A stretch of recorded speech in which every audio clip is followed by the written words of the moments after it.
Out of Spite Part 2. So, you know, I can understand if I threatened her, which I'm pretty sure I wouldn't have because her boyfriend's way bigger than me. He's not, like, super buff or shit like that. He's a little scrawny guy, but he's, like, 6 even, tall guy. Pretty cool, laid back guy, Not the kind of guy that would look for trouble, but would probably give you a run for your money if you decided that you wanted to start a fight with him. Unlike me, who doesn't give a shit one way or another, if we're gonna fight, we're gonna fight. I will try to talk you out of the fight, not for my safety, but for yours. But that's just the way it is. Sometimes you gotta fight. As a smaller man, people pretty much believe that they're gonna whoop my ass right on sight. That's pretty much how it's always been all my life. I've never fought somebody smaller than me. Everybody I've ever fought has always been bigger than me. And they've always found out the one hard truth. Nobody's taller than the last man standing. Right? That's not just a quote from that ninja game. That shit's a fucking fact. Everybody that I've ever fought has been bigger than me, and I have whooped their ass. It's just been that simple. I have been blessed by God with that ability. Moving on, because that's not here or there. The fact that this woman, instead of being grown, we're both grown. I'm 46 years old. She's like early 20s. I don't think it would be that difficult for you to come to me and say, look, Mr. Williams, I honestly, truly to God, can't stand you. I don't know what you did to me, but I can't stand you. And I feel more comfortable if you do not park your car by my house. And my return would be, okay, I understand. Thank you very much. I'll move the motherfucker right now. And I will move that motherfucker directly right across the damn street. Because she doesn't own the street. I don't own the street. But I'm not going to bitch, cry, and complain and squeeze my car between her truck and her boyfriend's BMW, because then that's just me being a dick. Alright? I'm going to show her that I'm a better person than her by making this video, one. And by two, I'm just not going to park there. There's no point. There's no point of getting mad over something I can't control. You don't want me parking there, that's fine. But you can at least be a grown-ass woman about the shit, so that I don't have to make a video to get views on YouTube because you decided instead of being a grown woman, you just want to be a dick about it. I'm going to be a dick. I'm just going to sit my car right here and make sure that he can't park his car here anymore. I'm going to park it in such a tight spot that he can't squeeze his tiny ass car there because I can. Yes, you can. Well, what does that make you? Does that make you a better person than me? Or in the long run, does it just make you a dick? Because it's not like you weren't there before I was. I was living in this block longer. I park my car where I want. Everybody on Rougemont parks their car where they want. They don't all park their cars in front of their house. But we also don't get mad about it when somebody parks in front of our house. You can't control that shit. You do not own the block. So yeah, my car's in front of my house tonight. It won't be there tomorrow. I stopped parking my car in front of my house when my shit started getting broken into. Because ironically enough, it's kind of fucked up that when my car was down the street, no one touched it. But when it was at my house, the shit got broken into. So what did that tell you? If it's in a spot where it's dark and most people are afraid of the dark, they're not really going to fuck with your shit. Because they're afraid of the dark. They're not afraid of me. They don't know who the hell I am. But most people are afraid of the dark. They won't admit it to themselves, which is why they are afraid of the dark. To conquer a fear, you must first admit that you have a fear. Okay? So, all of a sudden, out of the blue, Friday, she decides, I'm going to park this big SUV right here. There's only going to be enough room for my SUV, my boyfriend's Beamer, and my little Toyota that sits in the driveway. I'm gonna show that little half-breed motherfucker. He's never gonna park here again. You might be right. Hell, I hit the lottery tomorrow. I ain't never gonna park here no more because I'll just fucking move. I'm not gonna cry about a fucking parking spot. I'm more mad about the fucking principle. It's not so much the parking spot as it is the principle. We grown. You can't have a grown conversation with me? I mean, you and your boyfriend can both talk to me because the first day we met, we were fine. Honestly, truly, God. First day we met, They came in, they was cool, it was an interracial couple. I'm a product of interracial procreation. So they were also the first interracial couple on the block. So of course I'm gonna greet them because I'm multicultural. My mom looks white, my dad looks black, though both of them are mixed with Cherokee Indian. They probably don't know what the fuck I am, but that's not the point. The point is I spoke to them and we were cool. I mean, we literally were cool. I literally said, welcome to the neighborhood. It's nice to see a interracial couple here. It would be lovely to get along. If you guys need help, I live right there at 512. If you need anything, just come knock. And you know the funny thing about that, no sooner than I said that, my mom told them the same damn thing. The exact same thing. So we're extending an olive branch to them because they're new to the neighborhood, and that's what we do around here. We look out for our neighbors. Because you're supposed to look out for your neighbors. Because if you don't look out for your neighbors, who's going to look out for you when you're in need?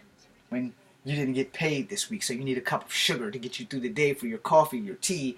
You value on your neighbors. If your neighbor doesn't have it, you go to the next neighbor. Because that's how we did it in the projects. Yo, I got this small cup of milk. Can I borrow some milk or some sugar for my cereal? No. And most of the time in the projects, if a motherfucker had it, they gave it to you. Even if they didn't have it, they give it to you. We ain't lose none of that when we moved out the projects. We kept our project value of looking out for our neighbors. But all of a fucking sudden, after one afternoon of talking with her boyfriend, you know, all of a sudden it's like, well, I don't like that motherfucker. And never say nothing to me, you know. I would speak to her. It was, whatever. No, it was never a, hi, how you doing? It was, hi, how you doing for me? But it was like it was disgusting her to talk to me. But till this day, I don't know what the hell I did. Me and her boyfriend, we talked, we was cool, high-fiving, all that shit. Told him what I was into, told him about my martial arts. He asked me about the lightsaber in the car. And I told him everything. Told him about my nunchucks, told him why I parked there. Because of my nunchucks being stolen.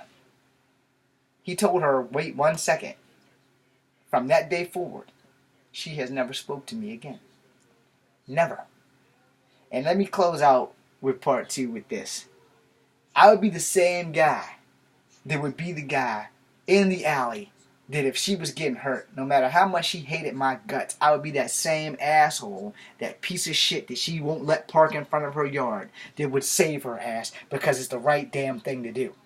Not because I want to save her, because you can't save people who can't stand you. I mean, you should not save people who can't stand you. At least that's the way the world is supposed to work. You hate me, I hate you, I'll watch you die.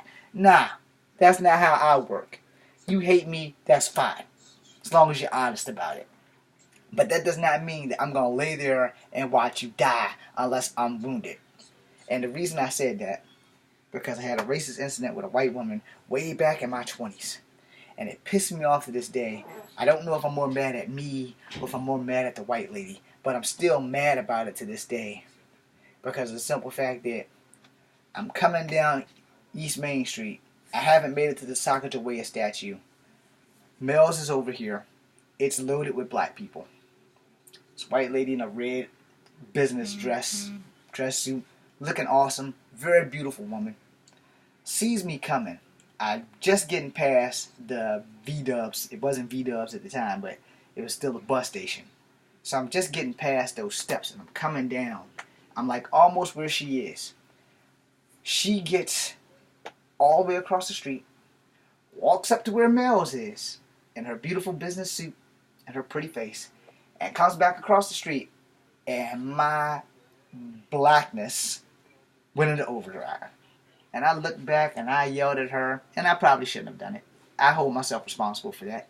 But I looked at her and I said, I'll be that same nigga that saves your ass when them niggas over there at Mel's jumps your shit. Well, I said, don't play stupid with me, lady. I'm not an idiot. I've been on Earth long enough to know a racist person when I see one. When you are so scared that you would take a chance of walking across the street, up the street, and come back across the street, you're a fucking racist. You're scared of me because you don't know what color I am. So you think that I'm a Mexican and I'm going to cut you. And you would walk past those black people who I know for a fact would probably cut you versus a Mexican by himself. You're gonna go walk where 7 other black people are. That's gonna cut you. So yeah, you're scared of me because you don't know what color I am. But I would be that same nigga that's gonna save your ass from them motherfuckers that you think ain't gonna hurt you. I said, but you wanna know the truth? I said, the truth is, you're more likely in your lifetime as a young white woman to be raped by a white man before somebody of my color or their color so much as put a fucking glove on you without your consent. But you keep on having your little day in your little Red Riding Hood outfit, and I'm gonna walk home mad as fuck. Which I did. I walked home mad as fuck. Not only because everything I said was being said while I was in front of a church, because I was swearing up and down in front of a church, and I walked home. By the time I got to the Sacagawea statue, I realized I probably should have had kept my damn mouth shut.